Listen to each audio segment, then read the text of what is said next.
أعوذ بالله من الشيطان الرجيم. بسم الله الرحمن الرحيم. الحمد لله رب العالمين، والصلاة والسلام على رسول الله صلى الله عليه وسلم. bandiraɓe ɓe dental andu njuluma, nonne bandiraɓe men ɓe bandam andu diine ma, nonne dendagal bandiraɓe ɗo yewtere nde ene yetto. Min calmini moni kala e mon, min juurima ɗum, min jafnima ɗum. ko windande men ñalawma hande mbaɗaten koko faati e nelaɗo o sallllahu alayhi wa sallam, ha mbawen jangude ko jiɗɗen jangude ko fof, tawde waktu o yaajani, en dañani jot no mbaɗirtuno ɗen bindande ɗe fof, ñalawma fof bindande ɗe fof ngara. joni ko hono ni jiɗɗen waɗirde. ƴeewen aset o e alet o mbaɗen shar'iya altine o jangen hen ko faati e nelaɗo. talata o e alarba o so newima mbaɗen shar'iya. non woni no jiɗirɗen ñalawma hande o mbaɗen ɗum ko faati e nelaɗo o sallllahu alayhi wa sallam. en jangino darino ɗen ko wasalliyan ya ilahi wajziyan abada anna muhammadan almuhtara fil qidami. nelaɗo o sallllahu alayhi wa sallam, ceerno men alhaji malik simo tiwawon haali e makko ko heewi. so en kaali e ko on haali ko tan ene yona, nde wonde o rendini koko heewi, o tongi ha ɓadi moni kala. nelaɗo o ɗo fuɗɗi ha ko nelaɗo o wadda nde bamum cawdiɗo ballannoɗo ɗum hooti e joomum, cuddiɗo mum ballannoɗo ɗum hooti e joomum, añɓe cikki hankadi ma dañ e makko sago, kono fof allah newniranani ɓe noon. nde alhaji malik si haali e makko ko haali ha gayni wi wasalliyan ya ilahi wajziyan abada. joomam yurmonomi nelaɗo o sallllahu alayhi wa sallam, joomi am yurmanomin nelaɗo o sallllahu alayhi wa sallam. wasalliyan ya ilahi wajziyan abada anna muhammadan, ya juulan min an allah, ya yurmano min an allah e nelaɗo o sallllahu alayhi wa sallam. hol on almuhtara cuɓaɗo kadi gila haydara suwa wadde gila e ngenu. wajziyan abada, yoɓan min kadi ha cey, yoɓ anna ga amen kadi ha cey ha abada. yoɓan min muhammadan muhammadu almuhtara cuɓaɗo fil qidami, gila to ngenu. kanko nelaɗo o sallllahu alayhi wa sallam mo kalannoɗen haala mum, en mbi o yehino o fayi ta'ifa. ɓen moƴƴani e makko nde wonde o dañi caɗele ɗo wonno ɗo, o yehi diwnoyade seeɗa o fayato ta'ifa naɓe, o ƴeewa so aɓe jogui jurum, so tawi aɓe mbawa walludemo e ko yiiloto ko, o wawa yettinde ko yiɗi yettinde ko. ɓe jaɓani walludemo, ɓe gurti e makko sukaɓe ɓe ganduɗa ene bonna koye hanno kanko nelaɗo o sallllahu alayhi wa sallam. holmo wonduno? o yaaduno koye biyeteɗo zeyd ibne harisata. haala makko ene heewi haalede e nder tafsiraji. kanko woni sahaba nelaɗo mo inde mum haala e nder qur'ana. kanko woni desnoɗo debbo on debbo nde o seeri e mum nelaɗo Allah yamiri ɗum yo ressu debbo o falamma qada zaydun minha wataran zawwajnaka hankadi ha aya o gasoy on noon ha bonɓe ɓe gone wiide nelaɗo resi ɓi noddiraɗo mum nde wonde nelaɗo haala makko ene juuti kanko zeydu o nde o aroyno ɗon no ardoyno ɗon fof ha o yindoroyi e nelaɗo ha ɗo nelaɗo heɓoynomo rokkamamo heeɓimo koreji makko ngari yidde sottudemo nawtamo o suɓi heddodade e nelaɗo o sallallahu alayhi wa sallama nelaɗo rimɗinimo nawi ene andina ɗum en oɗo ko ɓiyum ɓinimamo hankadi waɗimo no ɓiyum ni nden noon sa waɗi noon ɓiɗɗo wayata kono ɓiye ni a resata joom suudu mum o seeroyi debbo noon nelaɗo o Allah yamiri ɗum yo ressu debbo o ɓe goni e ñohde aɓe nantina ɗum ni nelaɗo natti wonde ñoore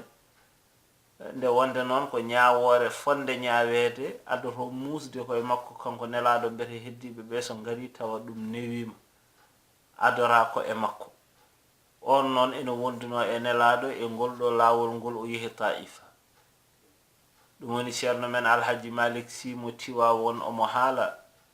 o wi wa kana idaka ma'a Zayd ibn Harisatin kono noon on yaadani e makko tan yewtere mere ala yaqihi min nafsihi aw sujja min qazan kanko Zayd ibn Harisata o yaade nelaɗo o sallallahu alayhi wa sallam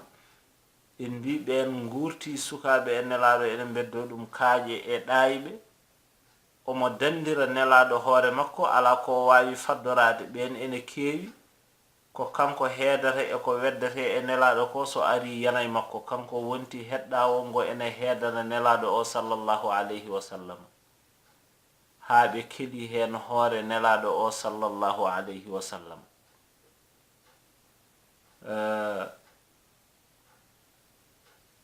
ɓen Taifa naɓe ɓe golli golle ɗe ganduɗa ko ɗe golle bonde wa abdaya lila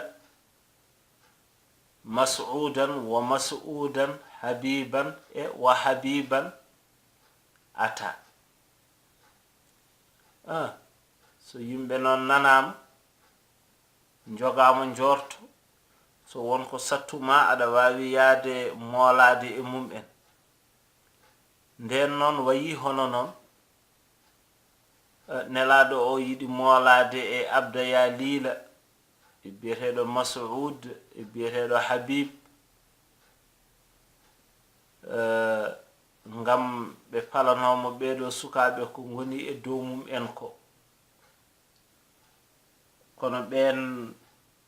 wonani himmi mum en e walludemo ala bone baɗanoɗo o fof ko e ɓen ummino koɓe ɓiɓɓe Amru ibnu Umayrin kono moolade e ɓen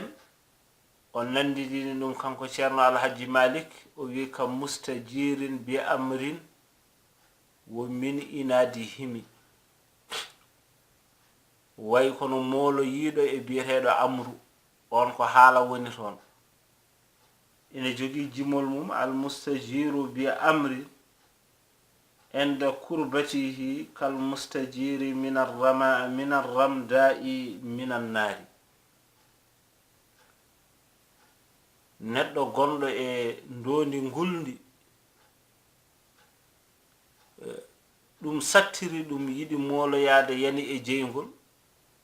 walla o wona e jeygol gulngol ɗum sattiramo o yiɗa moolade o ƴeewa leydi ndi o talli e mum ndeke koye ndondi ngulndi kadi o naati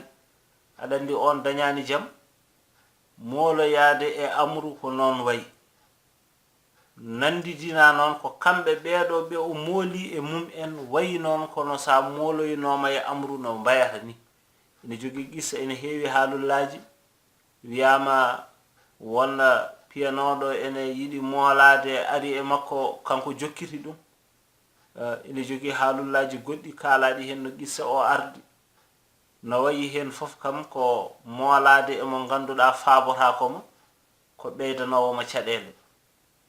ɗum woni noon kanko nelaɗo o sallallahu alayhi wa sallam ata o ari abdaya lila e mas'uda wa abdaya lila mas'udan habiban ata ka mustajirin bi amrin min inadihimi ɓeɗo sabu canɗallagal maɓɓe ɓe nandidina koye biyeteɗo amru mo ganduɗa sa moolimay mum caɗele joginoɗa fo ɗe tawata ɗon ɗe ɓuri ɗum mawnude wonno ko moolade e amru way kono wonde e jeygol gulngol cattugol nguleki jiɗa dañde leydi ɗo talliɗa kadi naata e ndondi sattude gulgol walla gona e ndondi ngulndi jiɗa dañde ɗo aɗa foftoro tawa kadi nattuɗa koye jeygol ɗo ummiɗa ɗo moƴƴani ɗo paaɗa ɗo seɓorani ɗum woni ko ɓeɗo mbaɗi nelaɗo o sallallahu alayhi wa sallam nden ɗayɓe ɓe e sukaɓe ɓe tampinimo tawde kamɓe goni mawɓe wuro o yiɗi moolade maɓɓe kono kamɓene koɓe wurtoɓe e makko sukaɓe o dañani toon jaam ɗum woni biyeteɗo abdaya lila e biyeteɗo mas'ud e biyeteɗo habib o arino e maɓɓe omo moolo e maɓɓe kono moologol e maɓɓe way kono moologol e amru o noon ko qissa woni ɗon holko addani ɓe waade noon sababu nde canɗallagal maɓɓe kono kanko nelaɗo o sallallahu alayhi wa sallam alhaji malik si ene haalana en o dañi caɗele to maɓɓe to caɗele ɗe ganduɗa hay haalde ɗum en weeɓani ɗum woni ceerno alhaji malik o wi ndeysan laaqa min assufaha ma la afuuhu bihi kono noon wassaqa admaw wasala damu lil qadami kanko nelaɗo mo jam e kisal woni o dañi e ɓeɗo ɗayɓe ɓe mbaɗimo geɗe ɗe ganduɗa hunu ko wawa ɗum haalde ko haaloto hen ko wassaqa admaw korlal nelaɗo o sallallahu alayhi wa sallam ɓe ndufi hen ƴiƴam maana ɓe ƴiƴini ɗum ɓe gañi korlal ngal ha addi ƴiƴam kadi ƴiƴam wona ene battini tan ala ko wasala damu lil qadami korlal ngal addi ƴiƴam ha ƴiƴam ɗam wolti yettoyi teppere ɗum ɗo noon ko ɓeɗo ɗayɓe mbaɗini nelaɗo o sallallahu alayhi wa sallam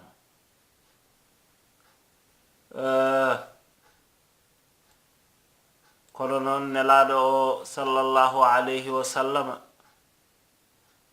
no wayi fof omo jogi e maɓɓe njuru